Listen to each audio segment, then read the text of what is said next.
बहुत से भक्तों का ये सवाल है कि आखिर कृष्ण जी ने किस देव की उपासना का जिक्र किया है गीता में। बहुत इम्पोर्टेंट सवाल है। बहुत से कृष्ण भगत ये सोचते हैं कि हम कृष्ण जी के शरीरों की पूजा करके, कृष्ण जी की मूर्तियों की पूजा करके हम कृष्ण के अति प्रिय हो जाएंगे। ऐसा कभी नहीं होगा। कृष्ण जी क्या कह के गए आप सपने में भी नहीं समझ पाएंगे, लेकिन इस सत्संग को सुन के आप जरूर जान पाएंगे कि आखिर कृष्ण जी का वो गुप्त ज्ञान क्या है जिसको बताने के लिए बिल्कुल साफ मना कर दिया गया कि किसी को मत बताना। 18वें अध्याय का 67 नंबर श्लोक जब आप पढ़ेंगे उसमें बिल्कुल साफ लिखा है कि इस गुप्त ज्ञान को किसी को मत बताया जाए। किसको नहीं बताया जाए? जो प्रेमी नहीं है, जो भक्ति नहीं करना चाहता, जो आत्मा के विरोध में खड़ा हो जाता है, जो आत्म ज्ञान का विरोधी है, उसको ये ज्ञान कभी नहीं बताना चाहिए।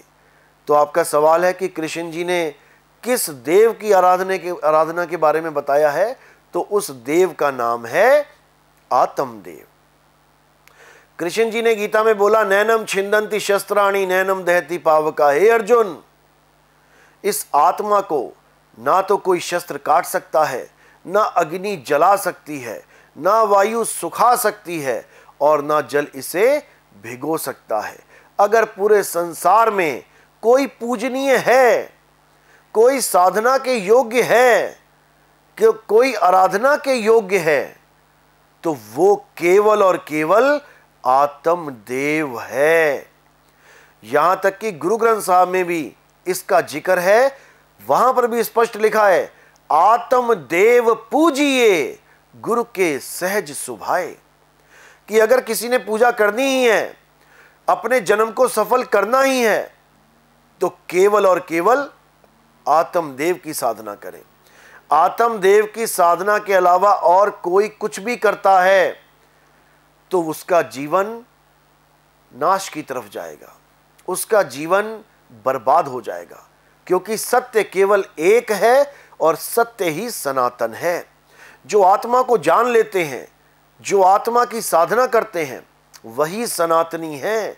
ना कि कोई खास वस्त्र पहन के कोई कहे, किसी खास रंग के वस्त्र पहन के कोई कहे, किसी खास देवता की पूजा करके कोई कहे कि मैं सनातनी हूं। बिल्कुल नहीं। सनातन वो होता है जिसका आदि और अंत नहीं होता, वो है सनातन। कोई कहे मैं फलाना देवता की पूजा करता हूं, तो उसका जन्म देखिए कब हुआ है, किस गर्भ से हुआ है, कहां पे हुआ है, आपको उसके बारे में पता लग गया। अब वो नित्य नहीं रहा, अब वो अजन्मा नहीं रहा। किसी भी देवी देवता की पूजा आप करते हो, देखो उसका जन्म कब हुआ है, आपको पता लग गया कि वो कब पैदा हुए हैं, तो ये नित्य नहीं रहे। अगर जन्म हुआ है तो अंत भी होगा। इसी प्रकार किसी भी धर्म वालों से अगर यह पूछा जाए कि आत्मा कब पैदा हुई, तो किसी के पास इसका कोई जवाब नहीं होगा। क्योंकि आत्मा कभी पैदा होती ही नहीं है। आत्मा अजन्मा है, नित्य है, शाश्वत है। आत्मा ही पुरातन है, आत्मा ही सत्य सनातन है। और इस आत्मा की ही पूजा का जिक्र किया गया है गीता में, लेकिन हम उसको समझ नहीं पा रहे हैं, क्योंकि हमें समझाने वाले गुरु लोग ही उस आत्मा की महिमा को नहीं जान पा रहे और शरीरों को पकड़ के बैठ गए हैं, जिसके बारे में कृष्ण जी ने कितना खुल के समझाया।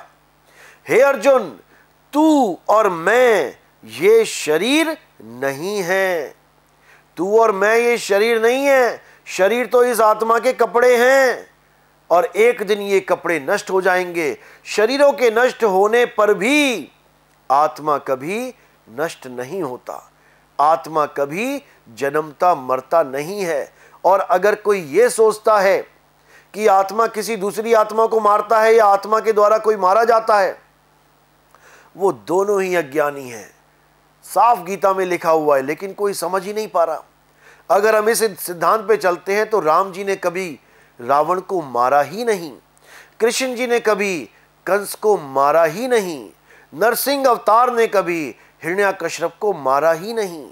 ये तो केवल उनके शरीरों का नाश हुआ है। ना तो रावण की आत्मा कभी मरी, ना कंस की और ना ही कभी हिरण्यकश्यप की आत्मा कभी मरी, जिसके लिए गीता में स्पष्ट बोला गया है।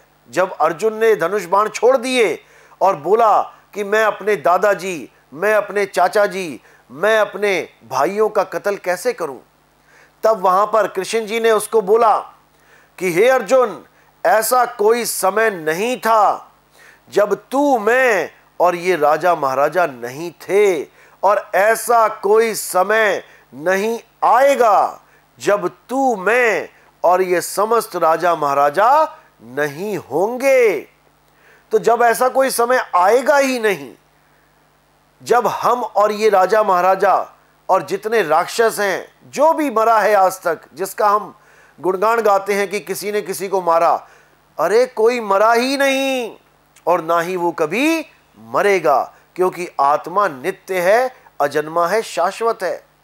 हमारा ना तो कभी जन्म हुआ है और ना ही हमारी कभी मृत्यु होगी।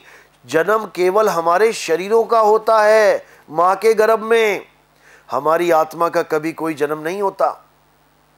इसीलिए अध्याय 3 17वां श्लोक क्या बोलता है? हे अर्जुन, जो अपनी आत्मा में रमण करते हैं, जो अपनी आत्मा में संतुष्ट हैं, जो अपनी आत्मा में तृप्त हैं, उनके लिए कोई धार्मिक कर्म कर्तव्य लागू ही नहीं होता। उसको किसी मंदिर में जाने की जरूरत नहीं, उसको किसी शिवलिंग पे जल चढ़ाने की जरूरत नहीं, उसको किसी मस्जिद में जाने की जरूरत नहीं, उसको किसी गुरुद्वारे में जाने की जरूरत नहीं, उसको किसी गिरजाघर में जाने की जरूरत नहीं, क्योंकि जिस परमात्मा को पाने के लिए वो ये सब कार्य करना चाहता है, वो परमात्मा उसे उसकी आत्मा में ही मिल जाता है।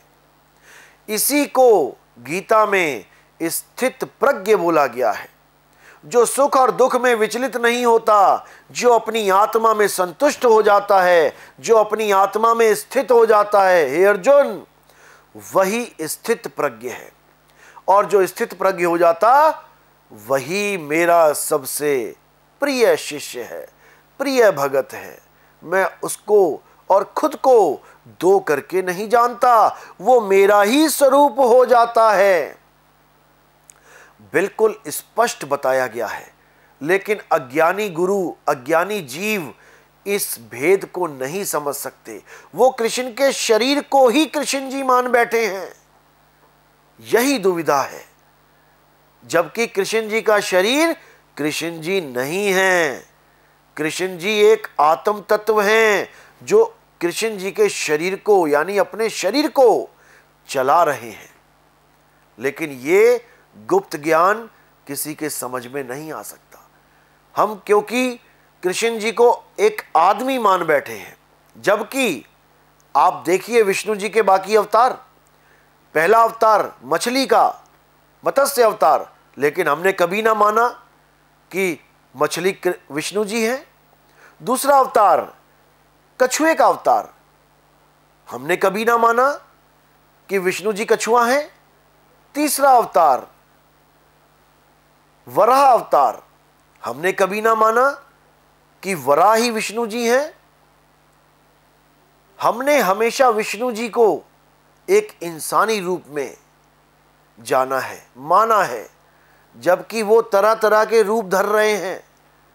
हम उन रूपों में उनको नहीं मान रहे, लेकिन कमल पकड़ के जो शेषनाग की शैया पे बैठे हैं उसको हम विष्णु जी कह देते हैं, जबकि वो भी एक शरीर है। उस मछली, उस कछुए और उस वराह के शरीर की तरह ही ये भी एक शरीर है। शरीर विष्णु जी नहीं है, शरीर तो वो धारण करते हैं। उन्होंने तो स्त्री का भी शरीर धारण किया, जब राहु का गला काटा, जब भस्मासुर को मारा, तब वो स्त्री रूप में आए। लेकिन हमने एक बार भी नहीं सोचा कि विष्णु जी स्त्री हो सकते हैं। हमने विष्णु जी को पुरुष रूप में ही जाना, जबकि स्त्री और पुरुष दोनों शरीर हैं, कपड़े हैं। इसीलिए मानुष चोला बोला जाता है इसको, चोला यानी कपड़े। लेकिन हमें समझ में नहीं आ रहा है, क्योंकि हमें वो गुप्त भेद नहीं पता है, जो गुप्त भेद अर्जुन को समझाया जा रहा है। हे अर्जुन, तू और मैं अविनाशी आत्मा हैं, ये शरीर नहीं है। शरीर तो माया है, काया है। एक दिन ये शरीर किसी ना किसी अस्त्र शस्त्र के द्वारा मारी जाएगी, किसी ना किसी तत्व के द्वारा खत्म हो जाएगी। अग्नि तत्व इस शरीर को जला देगा, पानी तत्व इस शरीर को गला देगा। लेकिन हे अर्जुन, हम और तुम शरीर नहीं, आत्मा हैं। हमें अग्नि जला नहीं सकती, वायु सुखा नहीं सकती, जल भिगो नहीं सकता, और कोई शस्त्र हमें काट नहीं सकता। जब तक इस गुप्त ज्ञान को आप नहीं समझोगे, तब तक आप कभी कृष्ण जी की पूजा नहीं कर पाओगे। आप किसकी पूजा कर रहे हो? शरीरों की, और शरीर की भी नहीं। शरीर की पूजा तो तब कर पाते जब आप उनके समय में जन्म लेते। जैसे राम जी के समय में हनुमान जी ने जन्म लिया तो राम जी के शरीर की सेवा करी, लक्ष्मण जी ने जन्म लिया तो राम जी के शरीर की सेवा करी। आप और हमारे, आपकी और हमारी किस्मत में तो शरीर की सेवा भी नहीं लिखी है। आप और हम तो केवल एक पत्थर को, एक शिला को राम और कृष्ण जी समझ बैठे हैं, जबकि राम और कृष्ण जी का वास शिला में नहीं है। राम और कृष्ण जी का वास हमारे हृदय रूपी आत्मा में है। जब हनुमान जी को पूछा गया कि अब तुम्हारे राम लीला करके जा रहे हैं, अब तुम उनको कहां ढूंढोगे, कैसे रहोगे उनके बिना, तो हनुमान जी ने यह नहीं बोला कि किसी मंदिर में जाऊंगा। हनुमान जी ने अपना सीना फाड़ के दिखा दिया और बोले, मेरे प्रभु राम मेरे हृदय में विराजमान हैं। मुझे इससे कोई फर्क नहीं पड़ता कि वो कहां जा रहे हैं, वो मुझ में स्थित हैं। इसी प्रकार गीता में कृष्ण जी ने बोला कि हे अर्जुन, मैं सर्व प्राणियों के हृदय में स्थित हूं, कोई मुझे अलग से कहीं ढूंढने ना जाए, मैं सब में विराजमान हूं। यही कबीर साहब ने बोला, घट घट मेरा साइया और सुनी सेज ना कोय, बलिहारी व घट की जिस घट परगट होए। बलिहार जाते हैं उस घट की जिस घट में कृष्ण जी के असली स्वरूप का वास है, जिस घट में राम जी के आत्म स्वरूप का वास है, जिस घट में कबीर साहिब, नानक साहिब, रविदास साहिब, इन लोगों के आत्म स्वरूप का वास है। बलिहार जाते हैं उस घट को। इसीलिए हमें केवल और केवल आत्मा की साधना करनी चाहिए। आत्मा ही वो देवों का देव महादेव है, जिसे कोई नाश नहीं कर सकता, जिसको कोई फना नहीं कर सकता।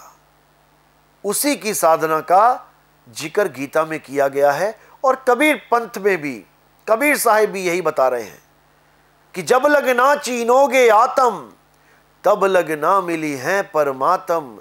अरे आत्म चीन है, परमात्म चीन है, संत कहावे सोए, और यह भेद काया से न्यारा, बूझे बिरला कोई।